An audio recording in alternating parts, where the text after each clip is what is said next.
სახელმწიფო და ფერმერი ირინე ფხოველიშვილთან ერთად.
ჩვენ ახლა ვიმყოფებით მარგიანების საგვარეულო სასაფლაოსთან და საოცავთან, რომელიც არის მთავარანგელოზის სახელობის.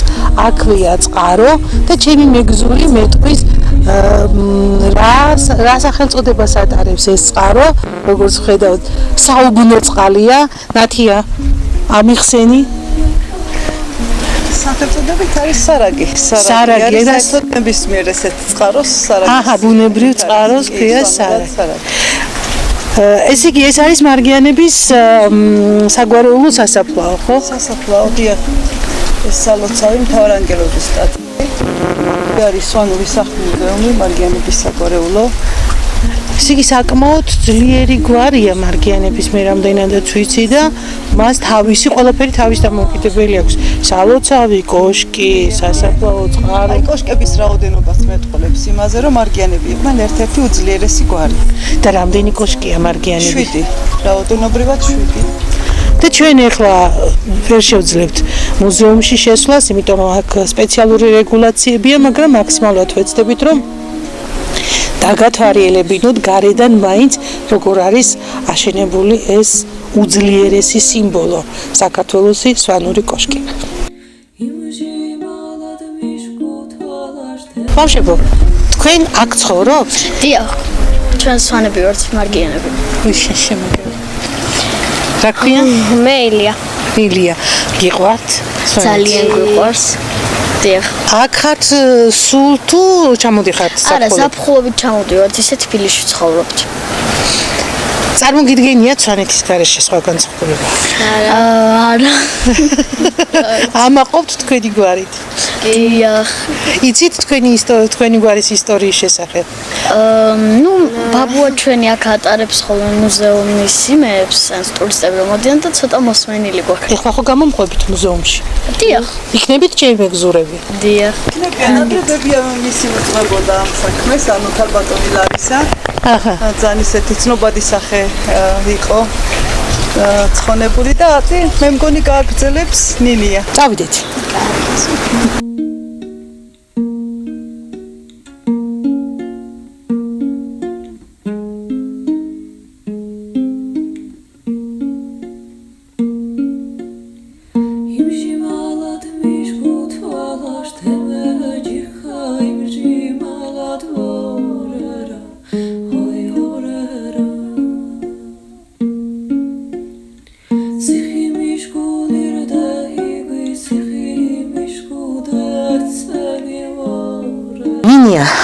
პირობა. ეხლა კარგად დამათვალიერებინე სვანური კოშკის ყველა დადებითი მხარე. მთელი ჩემი ცხოვრება მე ამას ხედავდი წიგნებით. პირველად ვარ სვანური კოშკის იმ ნაწილში, სადაც ადამიანები ცხოვრობდნენ. აბა მითხარი რა არის ეს? აქ ადრე იყვნენ ანუ აქ ინახავდნენ საქონელს, ძროხებს, აქ აყენებდნენ, აქ იყო საჭმელი მათი და აქედან წველიდნენ. ანუ ეს იყო აქ იყო საქონელი. ესე იგი ეთყობა აქედან შემოყოფდნენ თავს და ჭამდნენ. კი ბატონო, ეს მთლიანად, რასაც ჩვენ ახლა ვხედავთ, ეს იყო საქონლის სადგომი. შიდა ნაწილი არის უკვე საცხოვრისი. ესე იგი, ეს ძირითადად საცხოვრისი იყო ზამთარში.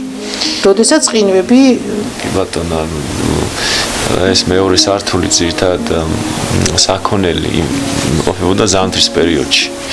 იმიტომ რომ ზაფხულში უშვებდნენ გარეთ. ოჯახის უფროსის საჯდომი. იგი იყო მისი ადგილი. აი იმ პატარა ესეთ ჯგუფში ზილავდნენ ცომს. ცომს და ამზადებდნენ კუბდარს მაგალითად. და ეს ალბათ საცეცხლურისაა, ხო? შუაში რო არის ჩამოკიდებული, შუა ცეცხლისთვის იყო ნამდვილად ასე ჩანს. ბოლო სართული იყო, სანამ თივით აივსებოდა, ბოლო სართული იყენებდნენ მასაც საცხოვრებლად და შემდეგ უკვე ზამთარში ბოლო სართულზე თივით ივსებოდა მთელი სართული და საქონელი ყავდათ შიგნით აქ. უშუალოდ აქ საქონელთან ერთად ცხოვრება. ორი მომენტია, ერთი სითბო, თავისთავად სითბოს ინარჩუნებდნენ და საქონელს მხეცებისგანაც იცავდნენ რა.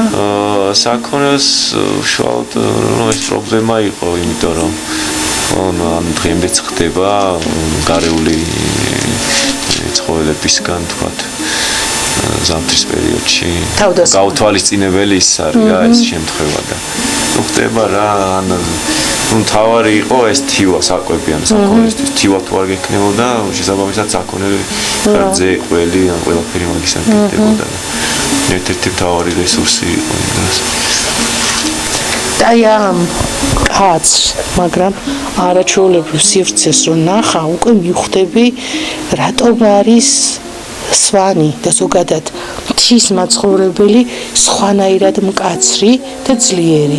სხვათა შორის მეც მთიული ვარ. მართალია ბარში დავიბადე და გავიზარდე, მაგრამ სისხლი მაინც მთიულების მაქვს. ასე რომ ფხოველი ვარ.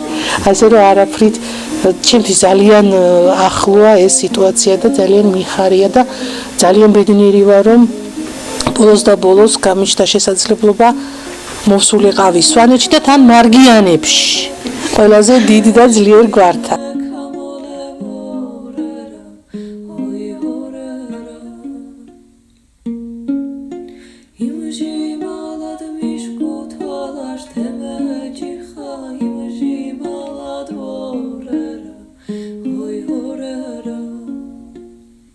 აი ეს არის ბორჯღალი ხო ასე ანუ მზე რომელიც არის ქართველებისთვის ძალიან მნიშვნელოვანი სიმბოლო.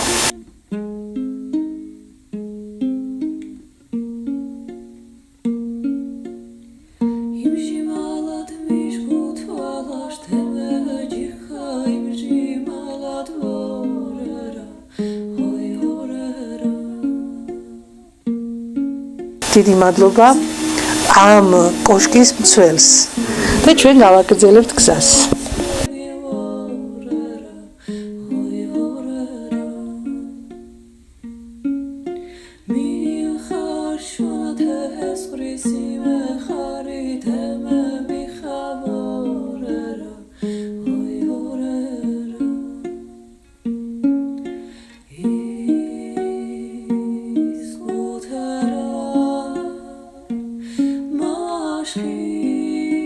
სალმებით შემოგეჭერით სრულიად შემთხვევით სვანური მარილის დამზადების პროცესში. სასიამოვნო პროცესში სპორტაშორის.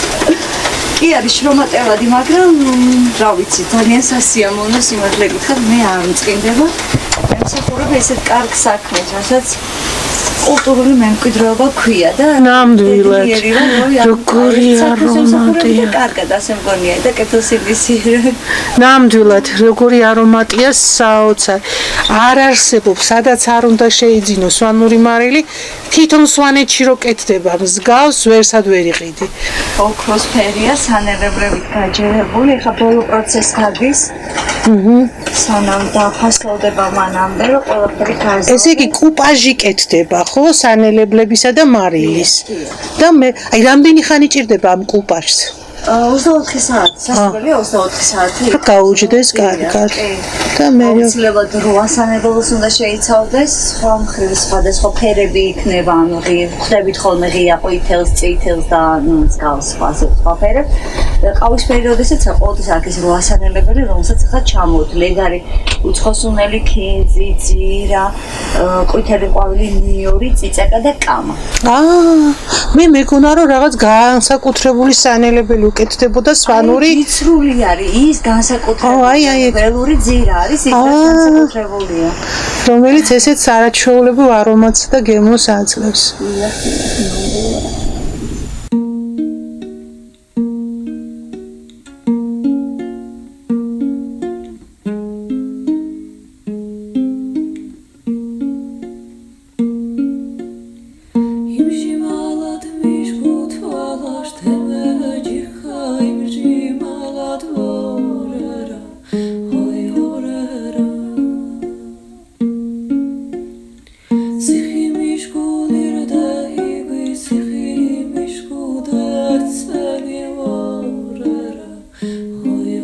სახელმწიფო და ფერმერი ირინე ფოველიშვილთან ერთად.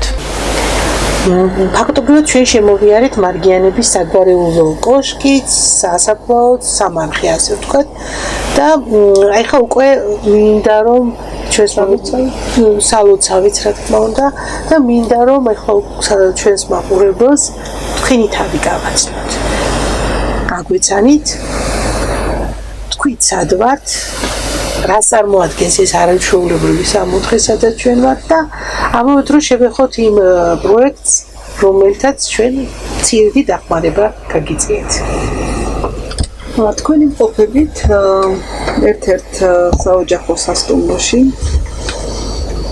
რომელიც ფუნქციონირებს 2011 წლიდან ეს იყო ჩემი შვილის იდეა რომ გაგვეცდა პატარა საოჯახო სასტუმრო.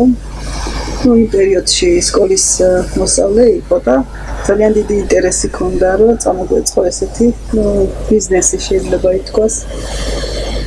რითაც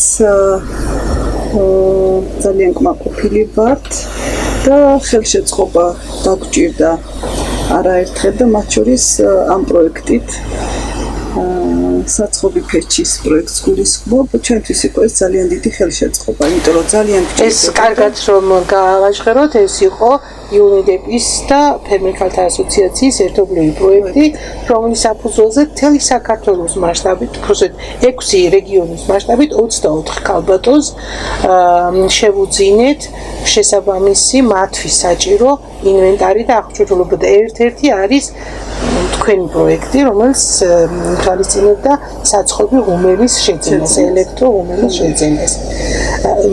გაამართლა? ძალიან დიდი ხელშეწყობა ჩემთვის. არა მარტო ოჯახში ვიყენებ, ანუ ამ ბიზნესში, საოჯახო ბიზნესში, არამედ რეალიზაციასაც გამომწვარი პურის რეალიზაციას აკეთებთ მესტიაში. ძალიან კარგია, ეს ხო ეკონომიკური შემოსავლის ერთ-ერთი წყაროც არის. სიტყვით ძალიან კმაყოფილი ვარ. იდეა საოჯახო სასტუმროსი გაჩნდა თქვენი ქალიშვილის შვილისგან, ქეთისგან. მისი სახელით არის, ანუ ქეთი მარგიანის საოჯახო სასტუმროთი არის ცნობილი ჩვენი სასტუმრო. ჩვენ ნახეთ უძველესი შენობა, როდესაც შემოვდიოდით თქვენთან ეზოში. ხომ არ მომიყვებით? კი. მომიყევით ამ სახლის შესახებ ისტორიას, დაახლოებით რამდენი წლისა, რა დანიშნულება ჰქონდა და ასე. ეს ერთ-ერთი ძველი სვანური სახლი მაჩუბი, რომელიც არის ჩვენ საკუთრებაში და არის თარიღდება თუ არ ვცდები მე-14 საუკუნით. ეს უკვე ისტორიული ძეგლია. ერთ-ერთი ისტორიული ძეგლი. აქვს სტატუსი მინიჭებული, სტატუსიც აქვს. ესე იგი ეს სახლი არის მე-14 საუკუნის ისტორიული ძეგლი. და ამას თუ იყენებთ სტუმრები, როდესაც ვიზიტორები რომ მოდიან განსაკუთრებით უცხოეთიდან. კი, ვიყენებთ, ანუ ათვალიერებენ და ძალიან საინტერესოა იმათთვის. სამომავლოდ კიდე გვაქვს გეგმაში რომ მივიღოთ რომელიმე საგრანდო კონკურსში მონაწილეობა და რაღაცა აღუდგინოთ ეს ძველი სახლი. აღუდგინოთ რა. ძალიან საინტერესოა. ჩვენ ახლა როდესაც მოვდიოდით, ჩვენთვის ძალიან რთული იყო ეს ამოსასვლელი გზა. იმედია ტურისტებს ამაში ხელი არ ეშლებათ. ტურისტისთვის შეიძლება ეს ცოტა საინტერესოც იყოს, მაგრამ ჩვენთვის აქ მაცხოვრებლისთვის ცოტა ძნელია. განსაკუთრებით ზამთარში. როგორი ზამთარი გაქვთ? ძალიან მკაცრი კლიმატური პირობებია ჩვენთან მოგეხსენებათ და შესაბამისად ასეთ აღმართზე ამოსვლა ძალიან რთულია, მაგრამ გვპირდებიან ადგილობრივი თვითმმართველობა, რომ ამ ქვაფენილსო შეცვლიან და გააკეთებენ ისეთი იმით, რაც უფრო ის იქნება ჩვენთვის პრაქტიკული მოსახლეობისთვის. ნათია, აი ეს პანდემიის პერიოდმა როგორი მოქმედა თქვენს საქმიანობაზე? პანდემიის პერიოდში ძალიან გაგვიჭირდა კრედიტების შეტანა, სიმართლე გითხრათ. და შემდეგ ისევ აღდგა ეს ყველაფერი, კალაპოტში ჩადგა და გავაგრძელეთ ისევ. ძალიან სასიამოვნოა, იმიტომ რომ მე რაც ეს დღეები რაც აქ ხედავ, რომ ძალიან ბევრი უცხოელი მოძრაობს თვითონ აი ამ კონკრეტულ ქუჩაზეც და თქვენს ეზოშიც და ეს მისასალმებელია. ძირითადად რომელი ქვეყნებიდან სტუმრობენ? ევროპის ქვეყნებიდან ძირითადად. აი წელს რატომღაც არ ვიცი, გერმანიიდან იყო ძალიან ბევრი. მარგიანები არიან ერთ-ერთი უძლიერესი გვარი სვანეთში, რაზეც მოწმობს და მეტყოლებს ის, რომ მათ კოშკების რაოდენობაც ყველაზე მეტი აქვთ რა ამესტიაში. ყველაზე ძლიერი გვარი იყო. ეს მაშინ სიძლიერე და სიმდიდრე იყო, აი არაბატო კოშკებით, ანუ მიწის რაოდენობითაც და მიწა საქონელია. რას ეთყოდი სრულიად საქართველოს ამ უმაღლესი წერტილიდან? პირველ რიგში უსურვებდი მშვიდობას. რაც თავარია ყველასთვის. უსურვებდი ყველას ქონდეს კარგი მომავალი. იცხოვრონ გავწყნებულ და ბედნიერ საქართველოში. დიდი მადლობა ნათია სტუმრობისთვის. დარწმუნებული ვარ, ძალიან ბევრი სხვა თვალით შეხედავს უკვე სვანეთს და მესტიას ჩვენი გადაცემის შემდეგ და მინდა გისურვოთ წარმატებები, რაც შეიძლება ბევრი ვიზიტორი, ბევრი ტურისტი და მე ჩემ თავს უსურვებ, რომ კიდევ ერთხელ ამოვიდე ამ ულამაზეს, საქართველოს ულამაზეს, უძველეს და ისტორიულ კუთხეში და აუცილებლად გინახავთ. Сихи мишкули